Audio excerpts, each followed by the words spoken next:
James. I remember you saying nothing was going to happen over the summer and that things would start to heat up in the fall. And that's exactly what happened. Um, I want to ask you with something. Welcome back, by the way, James. Happy New Year. Thanks, Dale. It's good to be back. All the talk about the short squeeze happening, that bars are being replaced that don't exactly meet contract specs to, cover paper shorts and lease rates and gold going up. Are we really finally looking at where the market could have a blow up because all the paper shorts aren't going to be able to deliver? Maybe the next maybe delivery month, big one is March. What do you see happening there in the warehouses?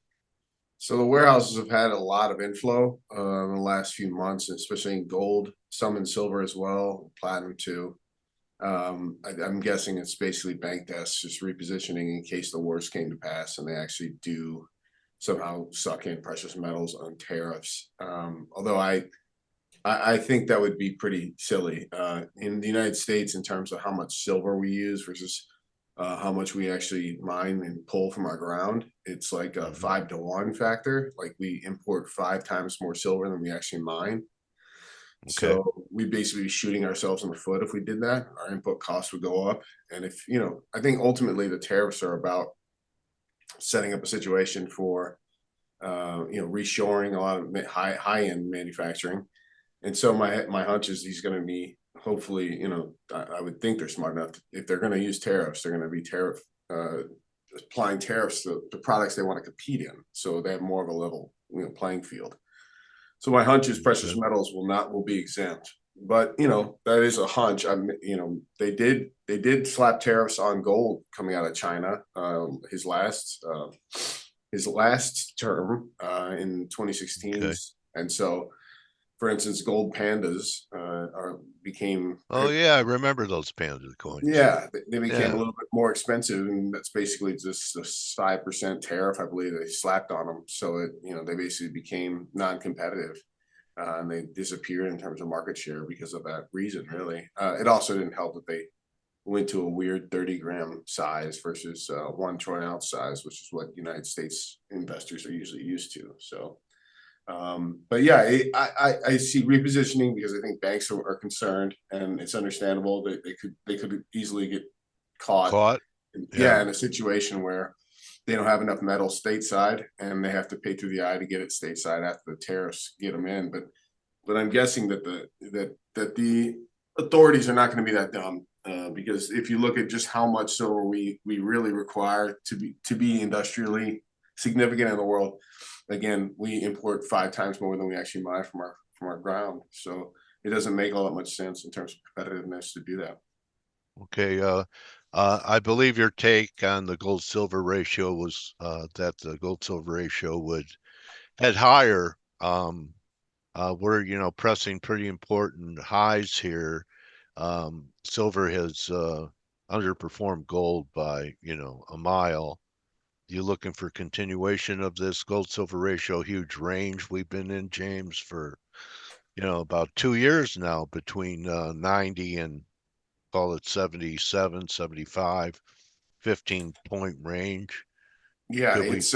it's right now it's been kind of trending in that area. It's going to break one Yeah. way or another, and the question is obviously which way. Let me pull back a chart further back. All I right. mean, you basically have to you got to cut through 87 clearly and start making moves toward lower 80s. And there's a lot of Okay. people in the market who think that's going to occur. I think Saxo Bank's on record saying they think it'll go back in the 70s later on this year as silver climbs toward 40.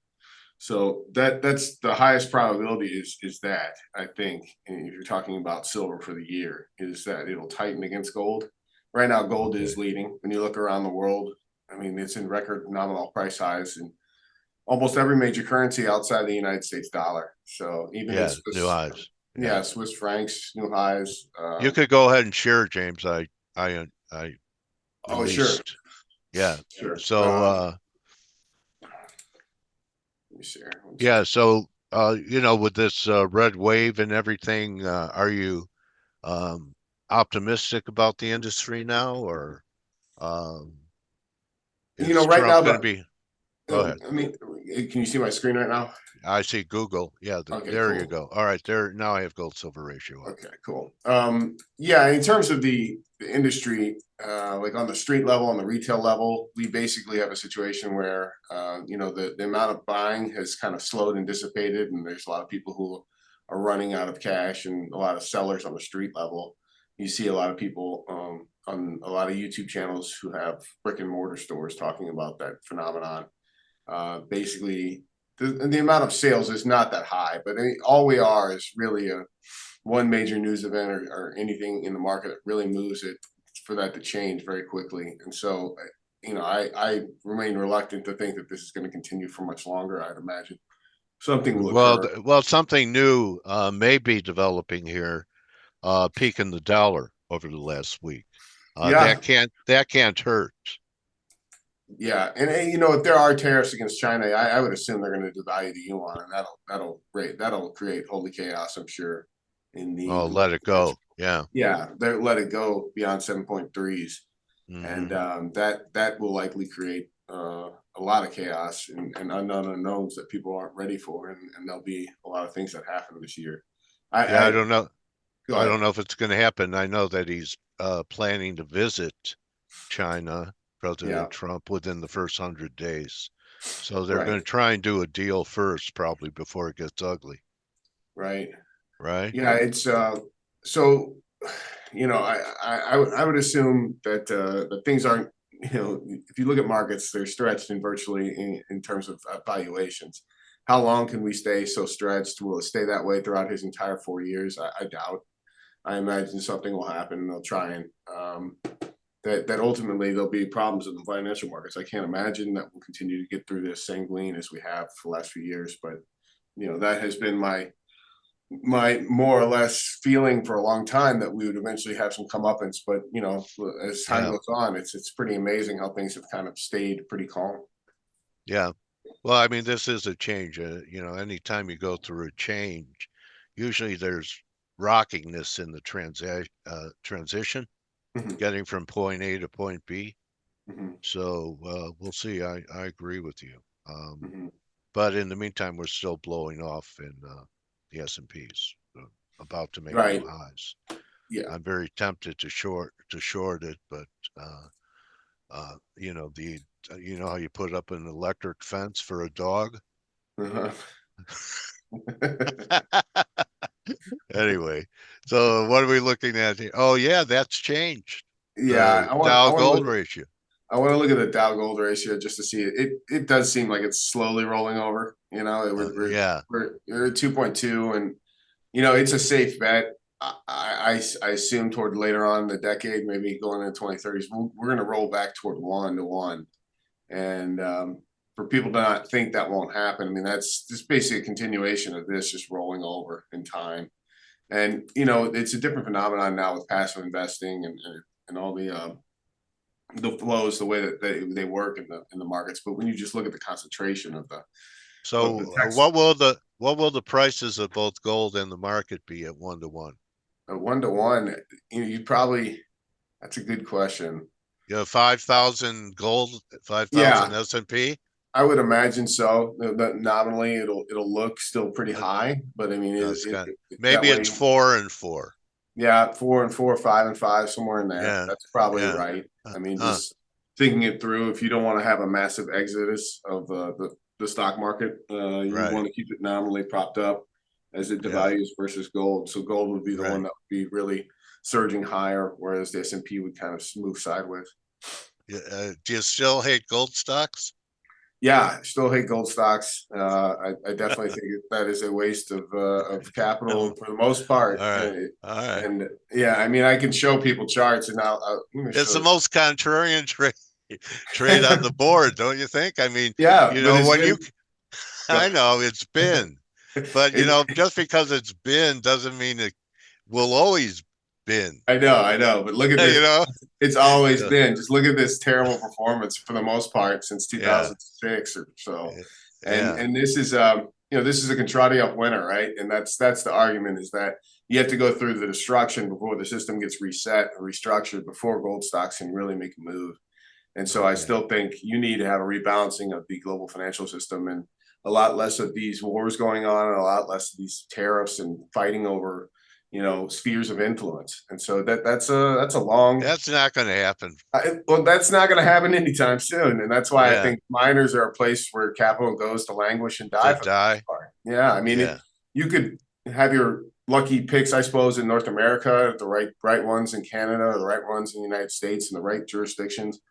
But I would be remit. I would not want to have my capital offshore in miners, just given how many of them are going to have problems in terms of nationalization and other problems in terms of profitability. I just think like African miners, for instance, those are somewhat scary given the Yeah. situation a lot of these countries are politically. Yeah. So, therefore, know the nation your mine is in. Totally. Yeah, There's land grabs and everything. So, exactly. oh, Exactly. okay. And price projections for gold in 2025. 2025, the it seems like the bulls in general are saying 3,000 is like the next number, and I'd say We're that's. already there. It's a layup. Yeah, we're getting close. You get a breakout of about 2,800, and 3,000 Yeah. is not far away. Yeah. That it's hard to say if we're going to keep moving sideways through this, the winter and spring and summer, and then eventually have a move beyond 3,000 in the fall. Yeah. That's probably the most probable way it goes. Um, and It's still okay. Go ahead. I'm sorry. no, it's just going to set up a situation that's frustrating a little bit. Yeah. But that's the most likely scenario in my mind, is that happens in the second half of the year. Maybe Okay. not now. And a period we might be able to look for silver outperformance over gold, and the XAU turning back down and maybe trading.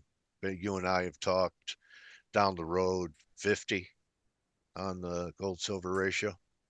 Yeah, the gold silver ratio at the moment, it's obviously fluctuating between 90 and 87. So Yeah. for it to move back in the 70s, it's probably second half of the year. I think you basically have to get through this muddling sideways, and eventually silver gets a move back toward 34 and back beyond 34 toward 38, even 40 toward the end of the year. That's the most probable, I would Okay. say, unless there's some type of panic in the system and we have some deflationary episode. You getting But then, any interest in platinum? Platinum looks to have bottomed to me. yeah, platinum. Maybe.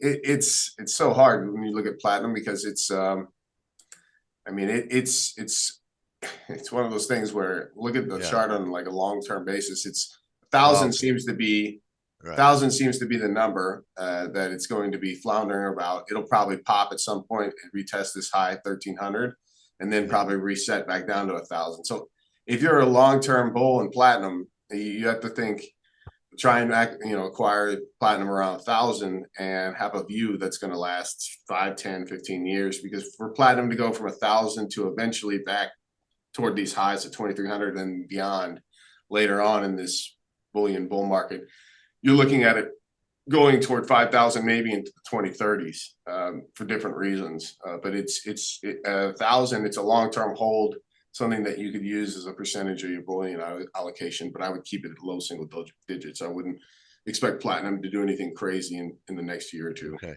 Same with palladium.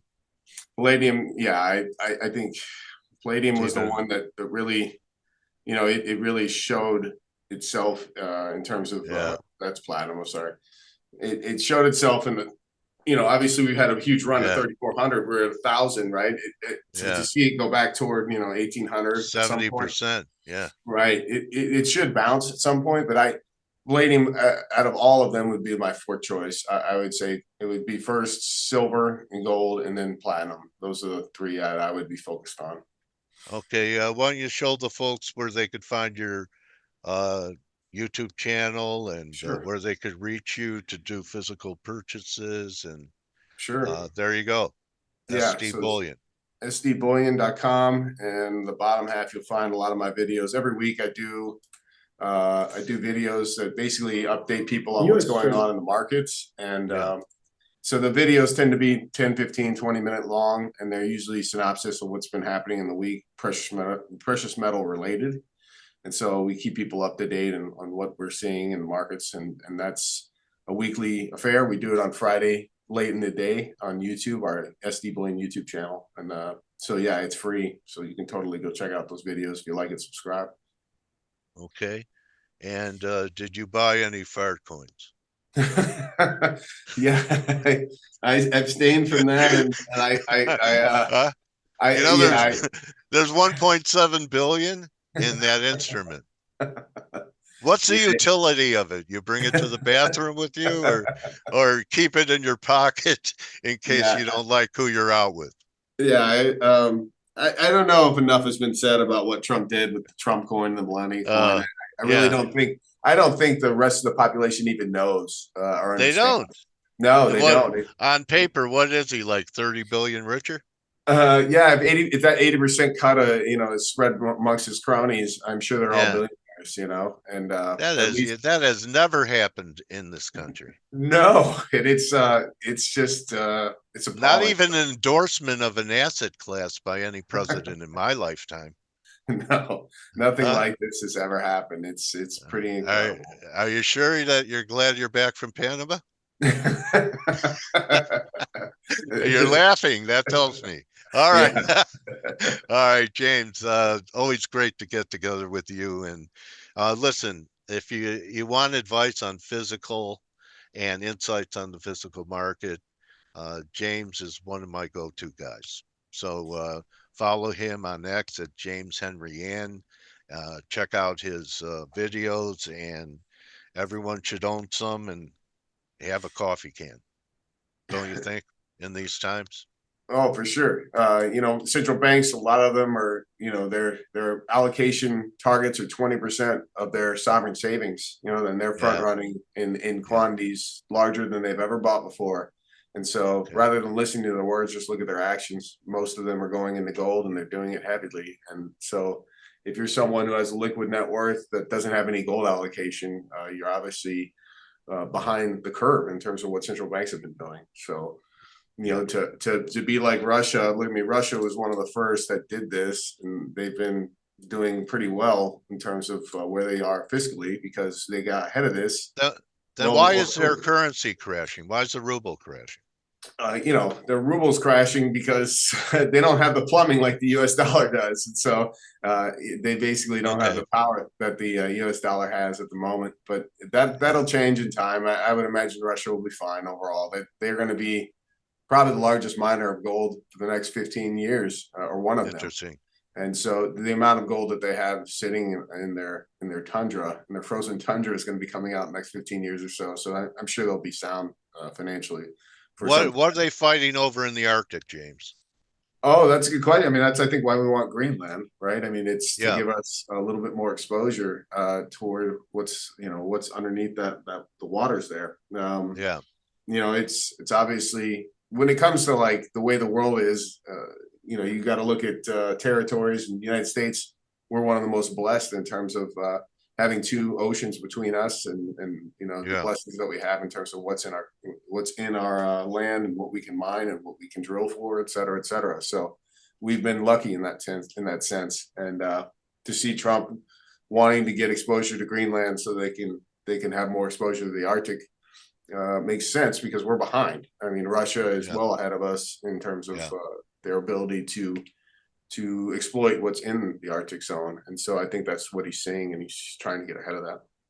Okay. Price of silver when the great unveil of extraterrestrials are with us happens. Price of silver right now in terms of like the ultimate. This chart I like to bring out because it basically tells you what happens in a bullion bull market for silver. This blue line is the kind of shadow Eastern price. I'm not seeing that. I'm seeing your Twitter page. Oh, I'm sorry. That's all Let me right. see. Let me see how I can pull that up. I'm You'll not. have to probably stop sharing and then No, share again. no, I can do it. Oh, Let's see okay. here. All right, Look at this guy. All post right. this and High then tech. view it. Yeah. High Give me a tech young second. punk. And I All can right. load it. Okay, there we go. All All right. right. Yeah. So this blue line right now, that's the old-time silver price in the Eastern world outside the COMEX hours. It's ballooned to 382 an ounce. And that's just, from 1970 until today, trading in terms of outside COMEX hours. that blue line always catches up with the red, which is the spot price line in a bullion bull market. So this huge gap here is the gap that I'm expecting to close in the silver bull Wow. market. And it'll probably close next decade at some point in a major commodity bull market. And it'll probably close closer toward triple digits. I would imagine it'll probably come down some and the silver spot price will go up. But once that closes, that's the time to start really selling off a lot of your allocation to silver and moving elsewhere. And so ultimately, What a this is great, one of the charts that I keep an eye on because it's happened before. It happened in the mid 2000s. It happened in 2011. And my contention is it'll happen again probably next decade some point. why don't you tweet me and tag me on that chart? Yeah, I'll Okay. send it to you that way. That's a beautiful chart. Everyone, if you can take a screenshot, great way to wrap up this. Look into future times with James Henry Anderson, and always appreciate our conversations, buddy. Yeah, Dale, it's good to be here. All right, man. Happy New Year. I hope that you and your clients have windfalls. I'm saying let's have a great decade this year. Sounds good. All right, bro. All right, James Henry Anderson, everyone. You could join the team in about, I don't know, 16 minutes. People are thanking you, James, and that's a wrap. You're welcome, Scott. Don't just count your pips, count your blessings, right? David Hess, Ingmar, all you guys. See you tomorrow. Adios. Hey traders, this is Blake Morrow with ForexAnalytix. Thanks for stopping by our YouTube channel. Don't forget to like these videos, share them, and subscribe to our channel so you don't miss any of the content that we provide here for free. Thanks for stopping by. I'll see you in the next video.